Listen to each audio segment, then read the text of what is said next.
चलो यूटिलिटेरियनिज्म के आगे जितना मैंने उसके पिछले वीडियो में डाला था ऑडियो में, तो सुन के आगे लिख लो. Development of utilitarianism. The seeds of the theory of utilitarianism, which is based on hedonism, can be discovered in the ancient times. In ancient Greece, the Epicurean philosopher and the Charvak philosophers in India also, मैंने हिंदी में बताया ऋणम कृत्वा घृतम पिबेत, also had faith in hedonism. We see a glimpse of this philosophy in the view of Hobbes and his contemporary critic Richard Cumberland. After this, certain simple hints are also available in John Locke's book Essay on Human Understanding. Francis Hutcheson has also expressed his view on this subject as he says, the action is best which procures the greatest happiness for the greatest number. First of all, English philosopher David Hume explained the theory in a clear form. David Hume said that the basis of the state is utility, and he condemned the theory of social contract. He emphasized the fact that the state should perform such function as help in creating the maximum welfare of the maximum people.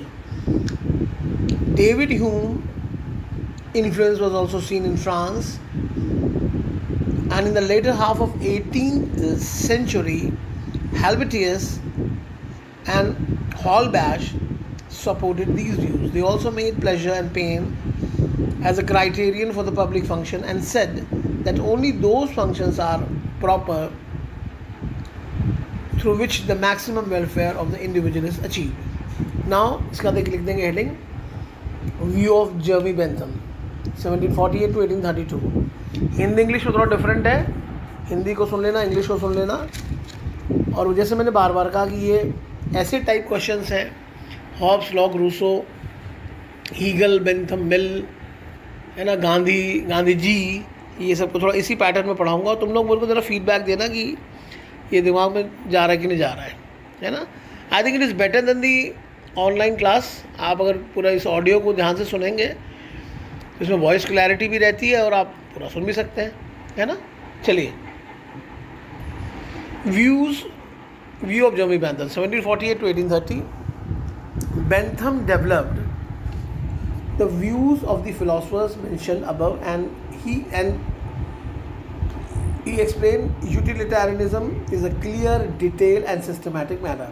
And he explained utilitarianism in a clear, detailed and systematic manner. Bentham, in his first book Fragment on Government, criticized bitterly Blackstone's commentary on British Constitution. This book was published for the first time in 1773, which made him popular. His second book, Introduction to the Principles of Morals and Legislation, was published in 1789. In this book, much light has been thrown on the philosophy of utilitarianism. Their slogan was, inverted commas, nature has placed mankind under the governors of two sovereign masters, pain and pleasure.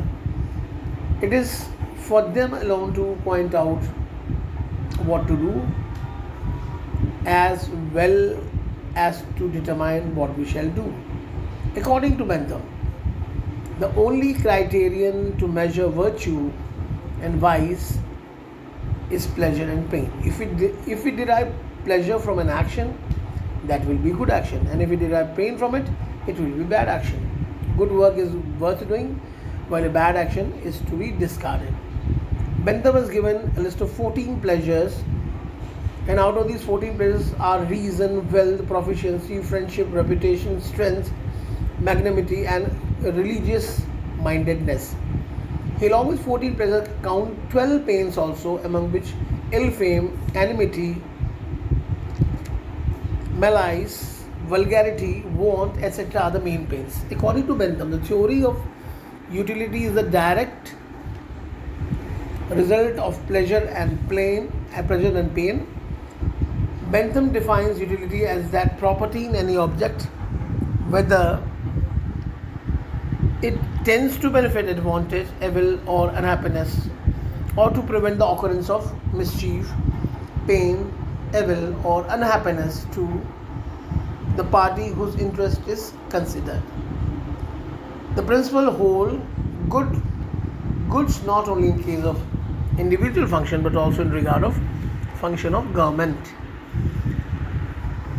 Bentham said that the basis and origin of law can be traced in utility, thus all new laws should be useful for human society. Therefore, he laid special emphasis on the maximum welfare of the maximum people. He accepted the superiority of democratic rule, as maximum welfare of maximum number is possible only in the rule. He refused to endorse the theory of natural right because he said that rights were possible only in state. He also criticized the social contractually because according to it, the basis of state was contract and not utility. He said that we acted according to the orders of state because those orders were useful. His aim was public welfare, and thus he tested all the functions and policies of the state on the basis of utility. Bentham considered it unreasonable to impose any type of control of the constitutional sovereignty of the state. He said that the will of sovereignty in the form of order was law. He was not in favor of any law or constitution which imposed restrictions on the power of sovereign. He said that if the power of the sovereign were not limited through any agreement or rule, they would be unlimited. However, he wanted that the sovereign should see before issuing any order whether it was in conformity with the public interest or not. If the order went counter to public interest, the people would revolt against it. That's all.